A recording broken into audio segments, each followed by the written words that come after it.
Sarah Chen's fingers flew across her mechanical keyboard, the clicking sounds mixing with her commentary as she streamed her latest hack attempt on a corporate firewall. Her viewers watched in real time as she probed for weaknesses, explaining each step with the patience of someone who'd been teaching cybersecurity since she was 15. "See this response time," she said, leaning into her microphone. "That's how you know they're routing through." The screen flickered.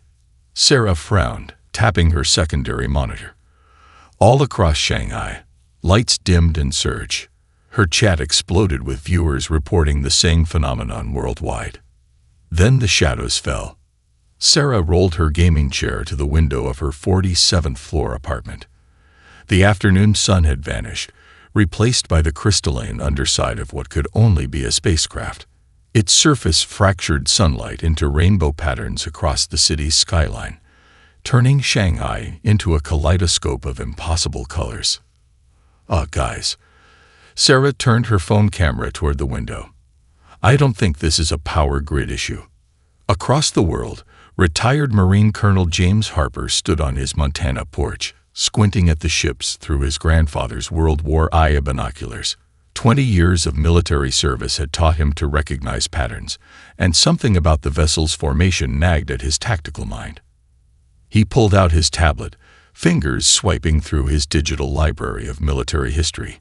The ships hung in a precise, geometric pattern, each vessel maintaining an exact distance from its neighbors. It reminded him of something. His tablet chimed with an emergency alert. The aliens were broadcasting on all frequencies, in all languages. Harper listened, his frown deepening as the mechanical translation echoed from millions of devices worldwide. "People of Earth, we are the Galactic Federation. Your species has been evaluated and found worthy of absorption into our collective. You have 48 standard hours to submit to Federation authority. Resistance will result in standard conquest protocols. This is not a negotiation." Sarah's stream had jumped from 3,000 viewers to 3 million. Her chat scrolled faster than she could read, but she wasn't paying attention to it anymore. Her diagnostic programs had picked up something strange in the alien transmission. "That's weird," she muttered, more to herself than her audience. "They're using packet structures similar to IP6. But the encryption..." She leaned closer to her screen, eyes widening. "There is no encryption.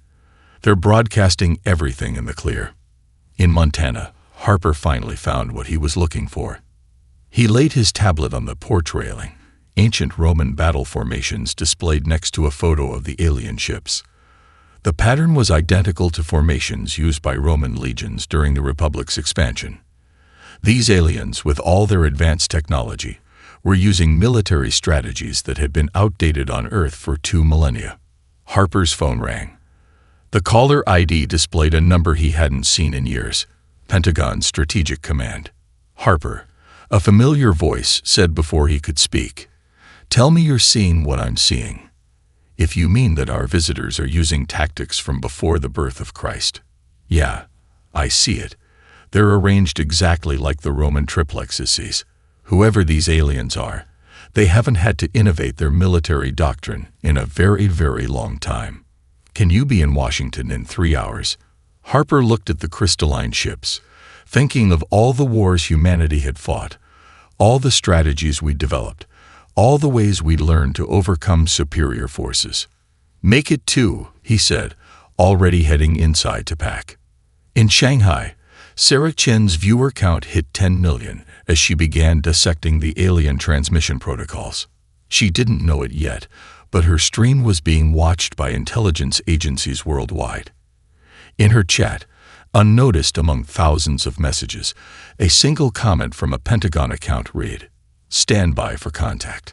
The Galactic Federation had come to conquer Earth. They were about to learn why humans wrote so many stories about underdogs winning. The United Nations Security Council chamber hummed with tense whispers as Ambassador Zex-427 ducked through the doorway. The Federation representative's iridescent carapace scraped against the ceiling, sending tiny flakes of paint drifting down like snow. Behind the ambassador, 2 smaller Federation officers clutched data tablets in their secondary limbs. Dr. Amrita Patel, India's permanent representative to the UN, studied the alien delegation with the same expression she'd worn when her 5-year-old grandson tried to explain why drawing on the walls was actually a good idea. Zex 427's mandibles clicked in what the universal translator rendered as polite disdain. Your species' dedication to individual governance is a pause. Quaint. The Federation will streamline your political processes. Efficiency through unity is our way. Interesting. Dr. Patel stood, smoothing her sari. Ambassador, let me tell you about my grandmother's village.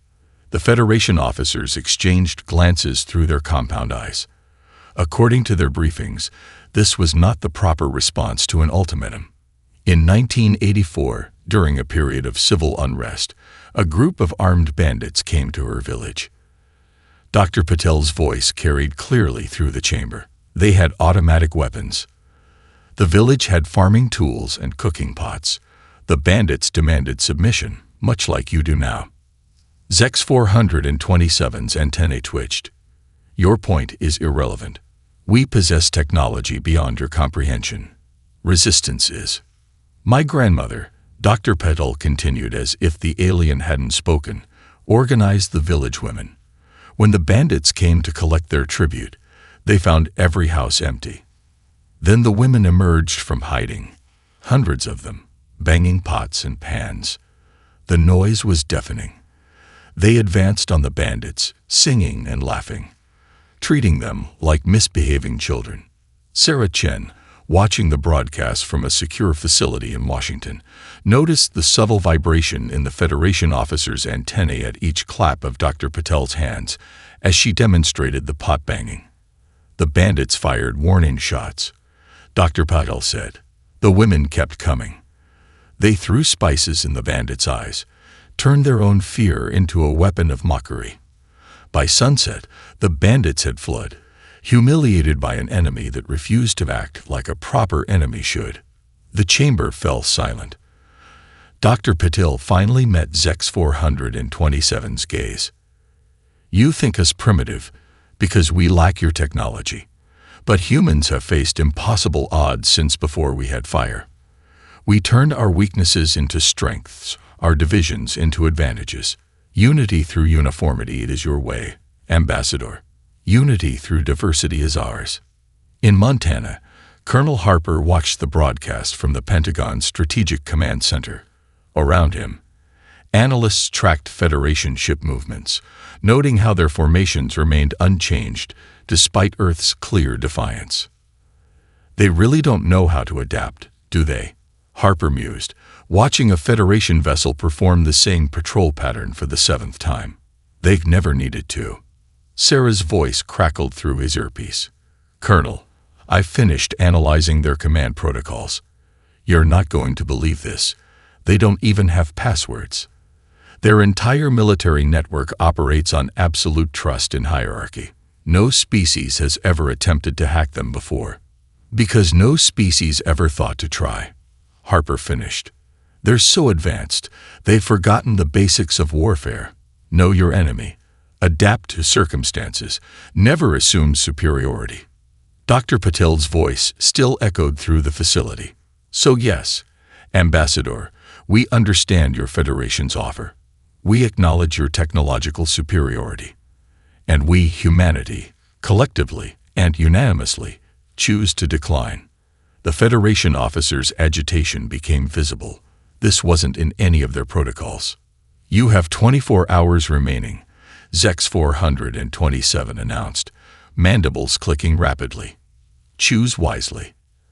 As the alien delegation departed, Dr. Patel smiled.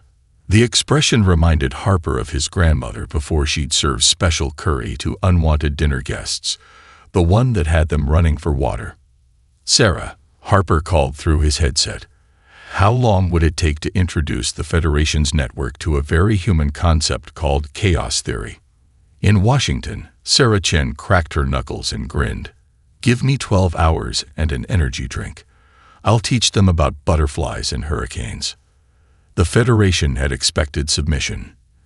Instead, they triggered something their uniform minds couldn't comprehend. Human creativity unleashed. Mexico City's Plaza de la Constitution lay empty under the violet light of Federation ships. Captain Nist of the 7th Integration Force clicked in satisfaction as his troops deployed in perfect geometric patterns. The humans had cleared the streets, a wise choice. Standard Conquest protocol would proceed smoothly. Then the music began. A deep bass rhythm shook the colonial buildings, making Kinst's antennae vibrate painfully. Before he could issue orders, a different beat started from another direction. Then another, and another. His troops' neural networks, designed for perfect coordination, struggled to process the competing rhythms. "Locate and silence those sound weapons," he commanded. "Sir." His lieutenant's mandibles quivered. "They're coming from everywhere. The humans have installed speakers in every building, every alley. Each plays a different Earth sound pattern they call music." In her Washington bunker, Sarah Chen watched through hacked Federation helmet feeds as their forces stumbled through the plaza. Her fingers danced across 3 keyboards, coordinating with DJs worldwide who'd volunteered their skills for this psychological operation. "How's that reggaeton death metal classical fusion working for you?" she muttered, adding some K-pop to the mix. The Federation troops' coordinated movements deteriorated further as their hive mind-derived neural networks failed to synchronize under the assault of human musical chaos. Colonel Harper's voice crackled through her headset. "Status on the virus." Sarah split her screen, checking the progress of her code as it warmed through the Federation's communications network.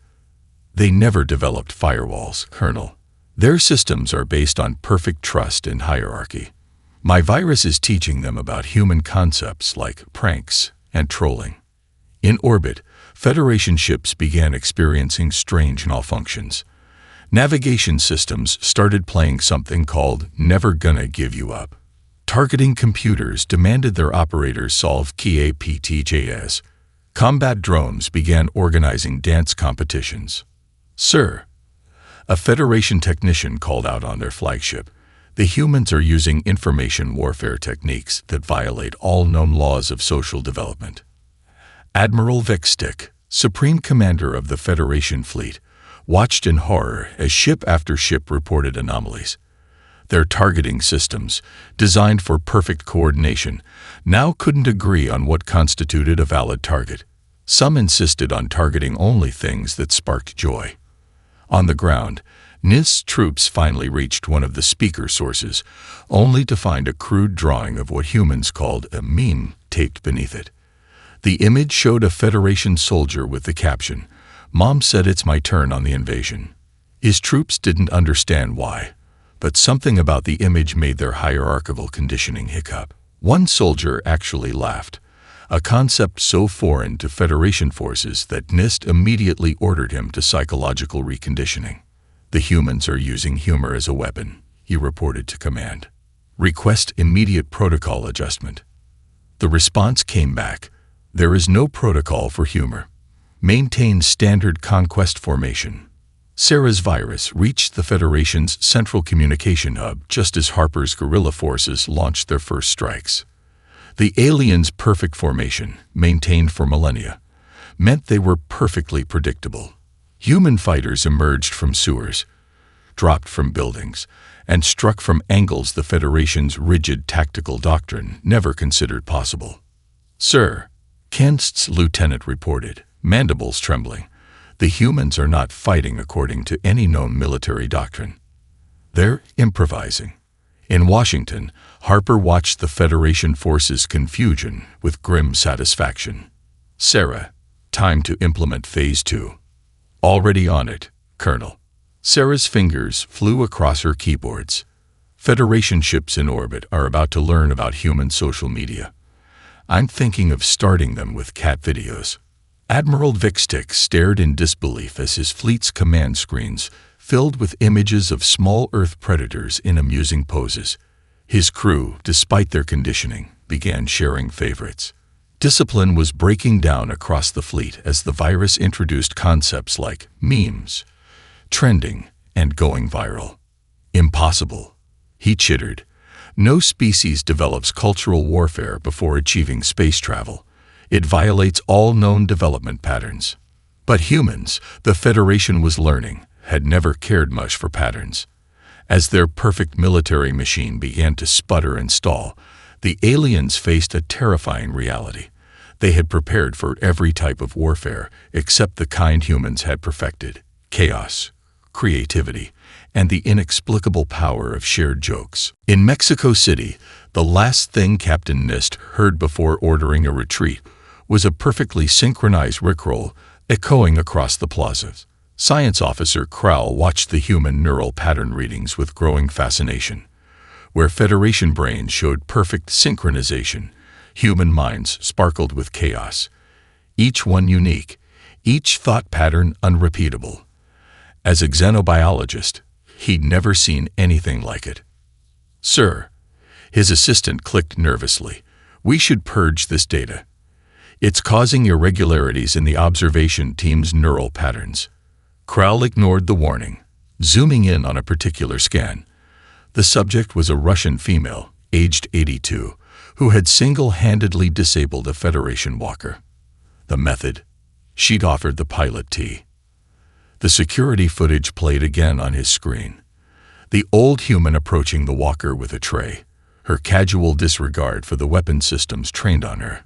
The pilot, confused by this deviation from combat protocols, had opened the hatch. One cup of something called vodka-spiked tea later, and the walker's pilot was teaching the old woman Federation battle songs while hiccuping. "Don't you see?" Krell's antennae quivered with excitement. "They're all like this. Every human approaches problems differently. They don't just think outside standardized patterns. They don't even acknowledge the patterns exist." In Washington, Sarah Chen was discovering something equally fascinating about Federation biology. Colonel Harper, their neural networks literally can't process certain types of information. They've evolved to think as a collective for so long, they've lost the ability to handle randomness. Harper leaned over her monitor, watching Federation troops struggle to respond to his latest guerrilla campaign. He deployed units using completely different tactics each time, with no discernible pattern. The aliens were still searching for the logic behind his strategy, unable to accept that there wasn't any. "Their strength is their weakness," he mused. "Perfect coordination means perfect predictability." Sarah's screen suddenly lit up with an incoming transmission from inside a Federation ship. "Colonel, you're going to want to see this." Krell's hologram appeared before them, his iridescent carapace reflecting the emergency lights of what appeared to be a shuttle's interior. "I am Science Officer Krell." He seemed to struggle with the concept. "I wish to defect." 20 minutes later, Krell's shuttle landed under heavy guard at a secure facility in Nevada. The Federation scientist emerged with his mandibles raised in submission, carrying a data core that made Sarah's eyes widen with professional appreciation. "Your species," Krell clicked excitedly, "is magnificent. Do you know you're the only sentient race we've encountered that developed electronic entertainment before space travel? You created virtual worlds while still earthbound. You imagined countless scenarios of alien contact. You prepared for this invasion in your fiction for centuries." Harper exchanged glances with Sarah. "That's why you're defecting. Because we play video games." "Because you play." Krell's translator barely kept up with his excited clicks. Federation species evolved through strict hierarchies, efficiency through conformity. But humans, you embrace chaos. You seek out new experiences simply to have them. Do you know what happened when I showed my research team human cat videos? Sarah grinned. They got distracted and watched more. For 6 hours, it should be impossible. Our neural architecture is designed to focus solely on mission-relevant data. But these videos, they created new neural pathways. My team began showing preferences, individual preferences. The implications hit Harper like a thunderbolt. Your people aren't just fighting our weapons, they're fighting our culture. And losing, Krell confirmed. Federation ships are reporting unprecedented behavior patterns. Crews are requesting music. Soldiers are developing favorite foods. Some are even attempting human-style jokes. Sarah's monitor suddenly flashed with alerts. "Colonel, you need to see this. Remember that babushka with the vodka tea? Her recipe just went viral on the Federation BattleNet. Their entire command structure in the Eastern European sector is going to a tea party." Harper stared at the feeds showing Federation troops being welcomed into Russian homes, sharing drinks and stories with the very humans they were supposed to be conquering. "Sir," Sarah said, fighting back laughter, "I think we just weaponized hospitality." Krell's antennae wiggled in what they would later learn was joy. "You see, this is why I defected. Humans don't just think differently. You make others learn to think differently too. And the Federation. The Federation has no defense against imagination." Sarah Chen's virus had evolved beyond anything she'd imagined. What started as a simple disruption program had merged with human social media algorithms, creating something entirely new. Federation ships weren't just experiencing technical glitches anymore. They were experiencing culture. "Look at this," she called to Harper, pointing to her main screen. "They're sharing Earth memes, but they're making their own now. They're calling them hive jokes." On her monitor, a crudely drawn Federation soldier stood next to a human with the caption, "You mean you decide things, individually." The image had been shared millions of times across Federation networks, each share a tiny crack in their hierarchical conditioning. Deep in Federation-controlled space, on a mining colony orbiting Proxima Centauri, a slave worker hummed while breaking rocks. The tune was Bohemian Rhapsody, carried there by Sarah's virus, embedded in Federation communication protocols. The worker didn't understand the words, but something about the melody spoke of freedom, of individual expression. By sunset, the entire mining shift was humming different parts of the song. Colonel Harper's guerrilla tactics had taken on mythical status among Federation ground forces. They whispered about the Ghost, a human commander who could be everywhere and nowhere, whose strategies never repeated, who struck with the unpredictability of Earth's weather. "Sir," a young Federation officer reported to his superior, "we've identified Harper's location." Again, the commander's mandibles clicked in frustration. "That's the 5th Harper we've captured this week. Each one claims to be the real one." "But sir, the tactics used in each sector are completely different." "Exactly. It must be one human, changing strategies to confuse us. No military force would willingly use inconsistent tactics." But they were wrong. Harper had taught his doctrine of controlled chaos to resistance cells worldwide. There were now hundreds of ghosts, each operating independently, each creating their own unpredictable patterns. The Federation's tactical computers, trying to find logic in the chaos, were starting to smoke. In his laboratory on the Nevada base, Krell worked with human scientists to understand the phenomenon. "Your art," he clicked excitedly. "It's not just entertainment. It's a cognitive technology. Every story, every song, every joke, they're tools for teaching minds to think differently." Sarah's virus had embedded snippets of human culture in every Federation transmission. Alien minds, exposed to human creativity, began to change. Young Federation officers started asking why instead of simply obeying. Some began experimenting with Earth customs like casual Fridays and coffee breaks. The Federation Council was facing its worst nightmare. Individuality was spreading like a plague. "The humans," a council elder reported, mandibles trembling, "they've weaponized their primitive development stage. Their lack of unified consciousness, which should be a weakness, has become a source of strength." In orbit around Earth, a Federation battlecruiser's crew had begun painting their exoskeletons in different colors. Their commander, instead of reporting this deviation, had joined in, choosing a pattern he called casual cosmic. The virus had taught them about fashion. Sarah monitored these changes with growing amazement. "Colonel, look at these transmission patterns. They're not just mimicking human culture anymore. They're synthesizing it with their own. They're creating something new." Harper watched a feed showing Federation troops and human resistance fighters sharing meals, teaching each other songs, exchanging stories. They're not just learning to think individually, he realized. They're learning to choose unity instead of having it imposed. On her screens, Sarah tracked the spread of human culture through Federation space. Earth music played in alien clubs. Human literature was being translated into chemical signatures and neural patterns. Federation youth were adopting Earth slang, mixing it with their own click language to create new dialects. "Sir," she said softly, "I don't think we're just winning a war. I think we're starting a revolution."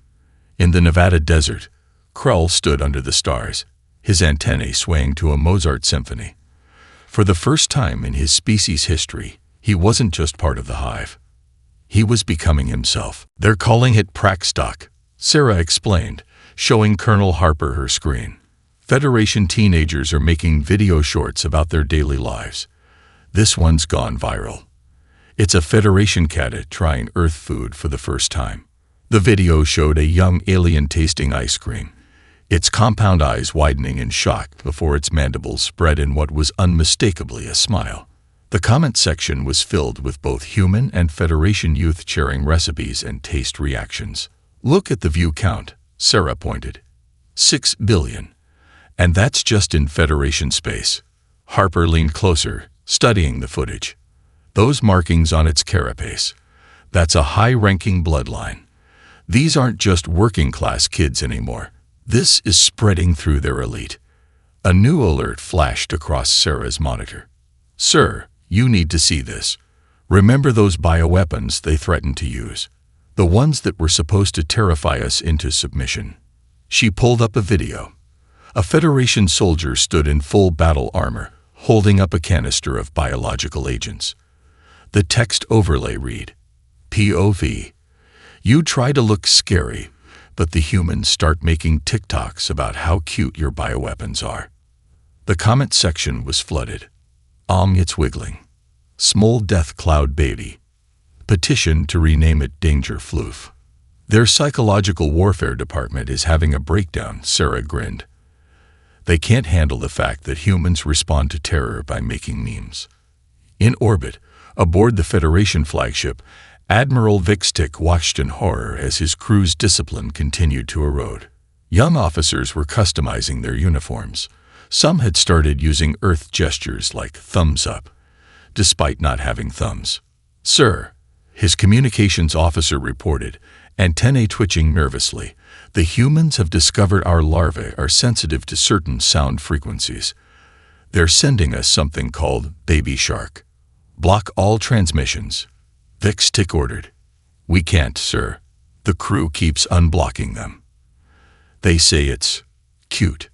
On Earth, the resistance had taken an unexpected turn. A Federation patrol in Tokyo found themselves surrounded by teenagers with phones, live-streaming their reactions to alien technology.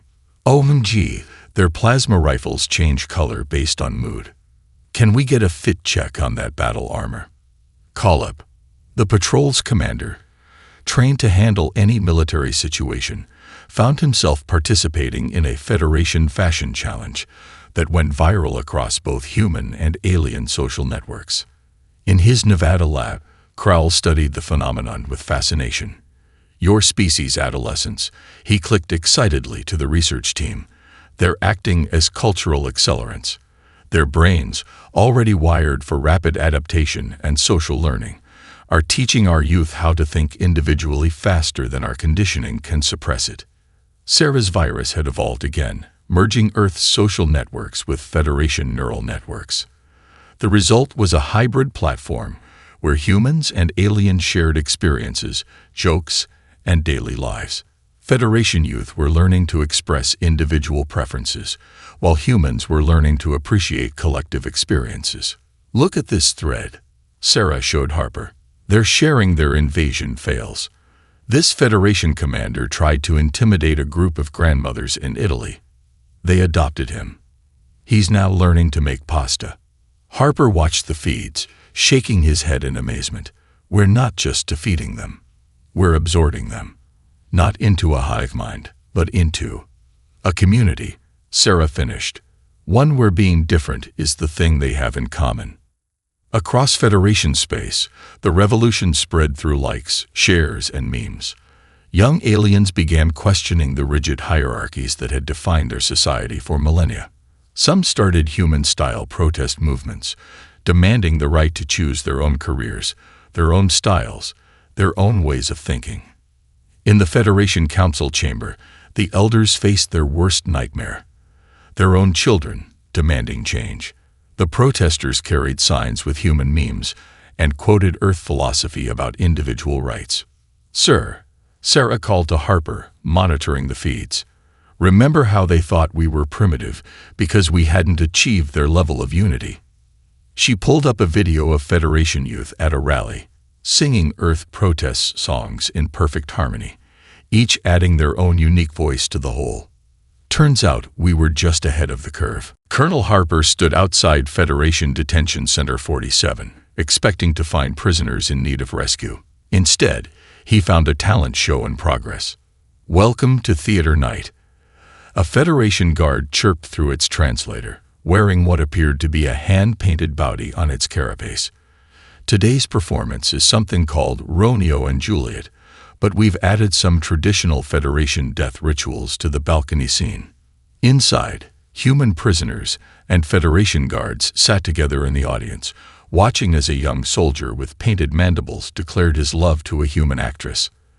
When Romeo drank the poison, he also performed a Federation morning dance. There wasn't a dry eye or unmoved antenna in the house. "They won't leave," Sarah explained through Harper's earpiece, reviewing the facility's data. "The prisoners have started what they're calling cultural exchange programs. Look at their activity logs." The logs showed daily schedules packed with art classes, poetry workshops, and something called Interspecies Iron Chef. The guards had begun participating not out of duty, but genuine interest. Some had even requested permanent assignment to Earth after the war. "Sir," a resistance fighter reported to Harper, "we've secured the facility, but the prisoners are staging a protest. They say they're in the middle of teaching the guards about jazz." In orbit, Sarah's virus continued its work. Federation ships were reporting unprecedented phenomena. Crews requesting Earth music during battle stations, officers starting book clubs, gunners decorating their targeting computers with what they called motivation memes. The Federation Council faced an even bigger crisis. Their latest emergency session was interrupted by a transmission from their homeworld. A massive youth protest outside the council chambers. The demonstrators, a mix of Federation species, carried signs with Earth quotes and sang human protest songs translated into clicks and chemical signals. "They're calling themselves Humanabus," Sarah reported, monitoring the feeds. "It started as a joke in the prison camps. Federation guards who got too interested in human culture. Now it's a movement.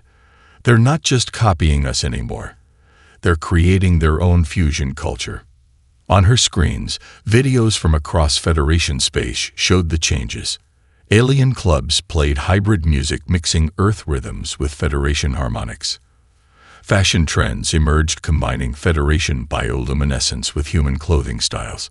Even their language was evolving, with Earth slang entering Federation click speech. In Nevada, Kral had made a breakthrough. "Look at these neural scans," he clicked excitedly to Harper. "When Federation minds are exposed to human culture, they don't just learn new patterns, they develop the ability to create new patterns. We're not losing our unity, we're gaining the ability to choose it." The evidence was everywhere. Federation ships began reporting crew members developing individual personalities, preferences, even jokes.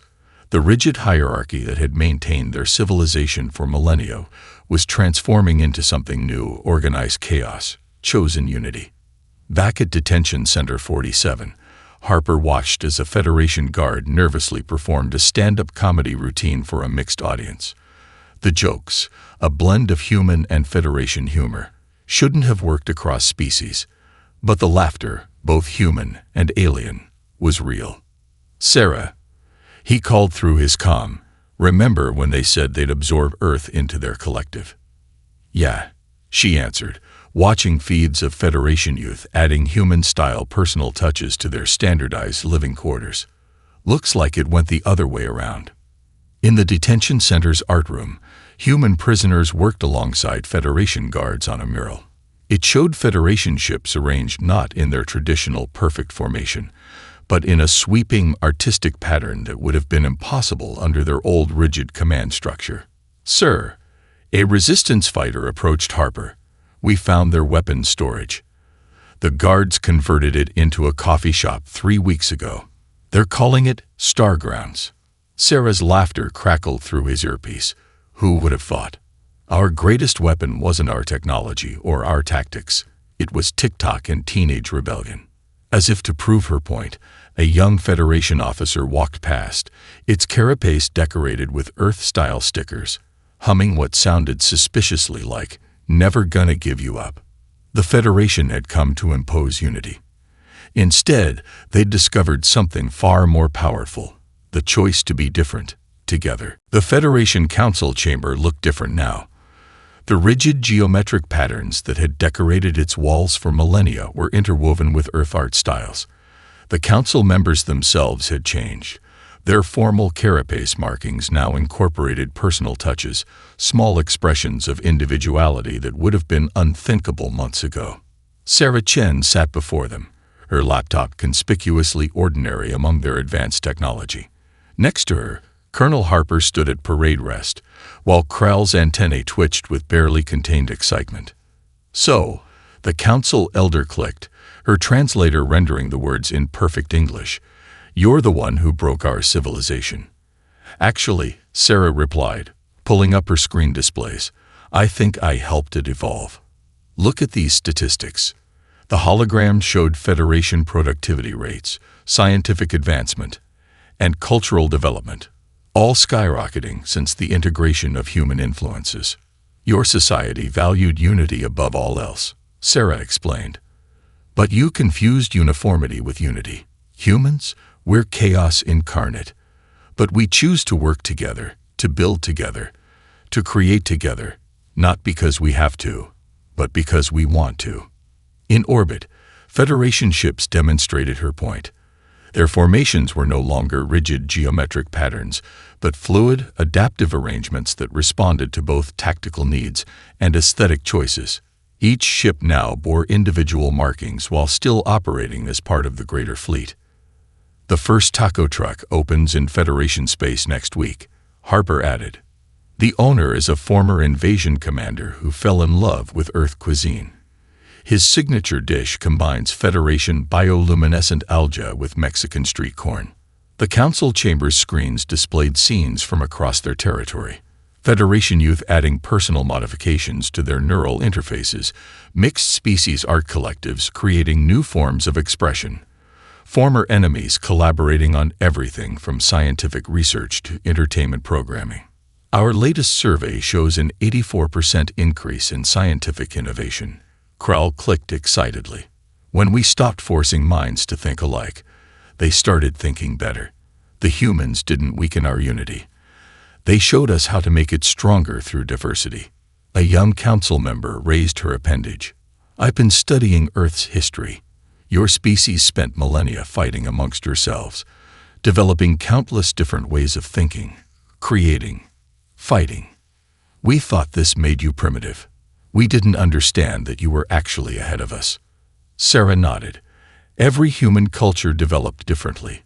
But when we came together, really came together, not through force, but through choice, we became something greater than the sum of our parts. And now, so have you." The evidence was undeniable. Federation space had transformed. Their once uniform architecture now incorporated regional variations.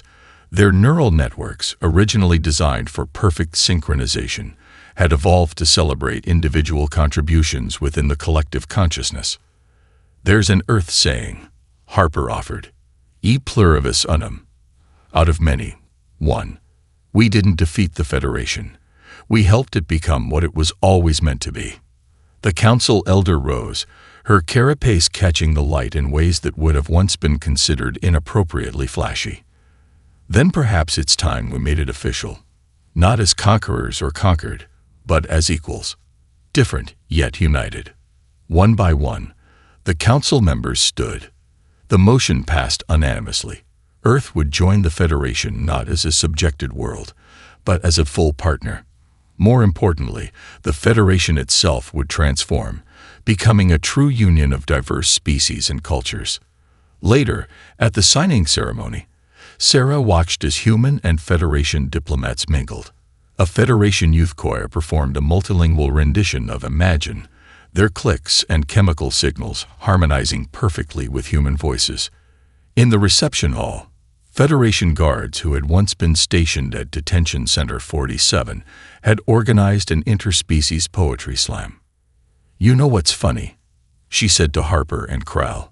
"They came to teach us about unity through conformity. Instead, we taught them about unity through diversity." Krall's antennae waggled in what they now recognized as his laugh. And to think, it all started with a teenager showing us how to rickroll a battlecruiser. Above them, Federation ships and Earth satellites danced in new formations, their patterns both ordered and free, a perfect symbol of what they'd all become, different, individual, but choosing to move together in harmony. Unity, they had all learned, was strongest when it was chosen, not imposed. And somewhere in Federation space, a new taco truck opened its doors, serving up the taste of revolution, one fusion dish at a time.